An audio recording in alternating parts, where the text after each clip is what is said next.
बिहार में चुनाव से पहले हर पार्टी पूरा जोर लगा रही है। खुद को दूसरे के आगे दिखाने के लिए खूब कीचड़ भी उछाले जा रहे हैं। मर्यादा की सीमाएं हर दिन लांघी जा रही हैं। पीएम मोदी को गाली दिए जाने के बाद अब विपक्ष के नेता तेजस्वी यादव की पत्नी के लिए अपमानजनक शब्दों का इस्तेमाल किया गया। बात सिर्फ इतनी नहीं है, अब बात धृतराष्ट्र से लेकर ऊंट तक पहुंच चुकी है।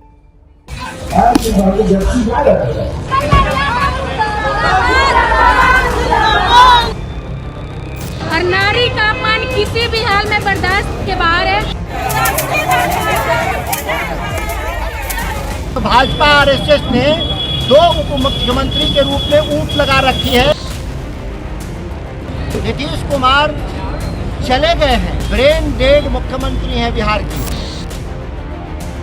धृतराष्ट्र के रूप में अपने पुत्र मोह में बिहार में उन्माद पैदा कर बिहार को बर्बाद करने का खेल अब बिहारी उनका नहीं सुनेगा। एक तरफ बिहार में विधानसभा चुनाव का ढोल बज रहा है तो दूसरी तरफ बिगड़े बोल की बाढ़ आ गई है। जिसे देखो वही मर्यादा को ताक पर रखकर राजनीति को गंदा करने की प्रतियोगिता में अव्वल आना चाह रहा है। चेहरे बहुत हैं, लेकिन शुरुआत करते हैं राजवल्लभ प्रसाद यादव से, जिन्होंने तेजस्वी यादव की पत्नी राजश्री पर विवादित टिप्पणी की है। जात पात खाली वोट के लिए करता है, वो यादव जी के मोदी के पीछे कल्याण होता नहीं है। की जरूरत है हरियाणा पंजाब से राजवल्लभ यादव की इस बयान के बाद नवादा की सड़कों पर आरजेडी की महिला कार्यकर्ता सड़क पर उतर आईं और राजवल्लभ का पुतला जला दिया। घटिया पब्लिसिटी के लिए इस तरह नारी का अपमान अशोभनीय है, अमानवीय है। इसकी जितनी भी निंदा की जाए वो कम है। आरजेडी के पूर्व विधायक होकर आरजेडी को ही गाली देना ये आपको पच नहीं रहा होगा, तो जरा राजवल्लभ यादव के बारे में भी जान लीजिए। कभी ये राबड़ी राज में मंत्री हुआ करते थे। इनकी पत्नी विभा देवी अभी आरजेडी की विधायक हैं और हाल ही में गया में प्रधानमंत्री मोदी के मंच पर इन्हें देखा गया था।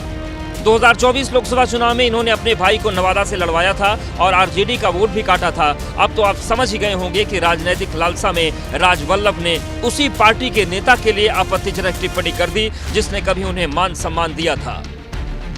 इतना ही नहीं, थोड़ा पीछे जाएं तो ये भी पता चलता है कि राजवल्लभ यादव 2018 में रेप केस में दोषी पाए गए थे और जेल की सजा काट चुके हैं। अब राजवल्लभ के बयान पर आरजेडी और कांग्रेस हमलावर हैं। भारतीय जनता पार्टी के कार्यकर्ता से लेकर के प्रधानमंत्री तक अपशब्दों का और गाली गलौज का खजाना है। ये भारतीय जनता पार्टी का नीति नियम और नैतिकता का चेहरा है, जो देखने में कुछ और है, लेकिन जैसे ही आप इस्तेमाल करते हैं तो इनका गाली गलौच वाला कुरूप चेहरा सामने आ जाता है। कल तक जो हमारे साथ थे, आज नए नए विरोधी बीजेपी और एनडीए के साथ हुए हैं, वो किस तरह का श्री तेजस्वी यादव जी के पत्नी पर अभद्र टिप्पणी कर रहे हैं। इस तरह का अपमान गाली गलौज किया जाएगा तो उनको सुनने के लिए भी तैयार रहना होगा। चुनावी माहौल में बिगड़े बोल के अगले महारथी हैं बक्सर से आरजेडी सांसद सुधाकर सिंह, जिन्होंने सीएम नीतीश कुमार को ब्रेन डेड बता दिया और हमला करते करते इनके लपेटे में दोनों डिप्टी सीएम भी आ गए। इनकी नजर में दोनों डिप्टी सीएम ऊंट हैं। नीतीश कुमार चले गए हैं, ब्रेन डेड मुख्यमंत्री हैं बिहार की। अधिकारी भी अपने मर्जी से चिट्ठी निकालते हैं। इस तरह के लगे हुए लोग हैं। जब हाथी पागल हो जाती है तो ऊंट लगाए जाते हैं, 2 ऊंट। तो भाजपा आरएसएस ने 2 उप मुख्यमंत्री के रूप में ऊंट लगा रखी है इस सरकार को कनेठी देने के लिए। सीएम और डिप्टी सीएम को लेकर सुधाकर सिंह ने जो कहा, उसको लेकर अब पक्ष विपक्ष में वार पलटवार हो रहा है। जिस तरह सुधाकर सिंह ने हमारे नेता नीतीश कुमार जी को ब्रेन डेड बताया है, मुझे तो लगता है कि उनकी पार्टी के सारे नेता ब्रेन डेड के शिकार हो चुके हैं, जिसका पूरा असर इनके भाषाई स्खलन पर दिखाई देता है। राजद के संस्कार में ही गुंडागर्दी है। बिहार के ही एक लोकसभा से आप सांसद हैं, उस बिहार के राजनीतिक मुखिया को ब्रेन डेड कहना सारी राजनीतिक जमात को गाली देना है। सुधाकर जी ने सही कहा है। उसका बोलने का तरीका थोड़ा गलत हो सकता है, लेकिन नीतीश जी जो है अभी अस्वस्थ हो चुका है और उससे राज अभी चल नहीं रहा। राज में भ्रष्टाचार बढ़ रहा है।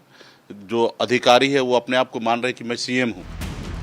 बात डिप्टी सीएम की चली है तो डिप्टी सीएम विजय सिन्हा का बयान भी सुन लेना चाहिए। विजय सिन्हा को लालू में धृतराष्ट्र नजर आ रहे हैं। क्यों नजर आ रहे हैं, वजह भी सुन लीजिए। भारतीय जनता पार्टी का नीति नियम और नैतिकता का चेहरा है। जो देखने में कुछ और है, लेकिन जैसे ही आप इस्तेमाल करते हैं तो इनका गाली गलौज वाला कुरूप चेहरा सामने आ जाता है। चुनावी धृतराष्ट्र के रूप में अपने पुत्र मोह में फिर से बिहार में उन्माद पैदा कर सामाजिक सौहार्द तोड़ करके बिहार को बर्बाद करने का खेल अब बिहारी उनका नहीं सुनेगा। चुनावी माहौल में आरोप प्रत्यारोप तो चलते रहते हैं, कुछ तीखे बयान भी सुनाई देते हैं, लेकिन भाषा की मर्यादा को लांघना कहीं से भी जायज नहीं ठहराया जा सकता है।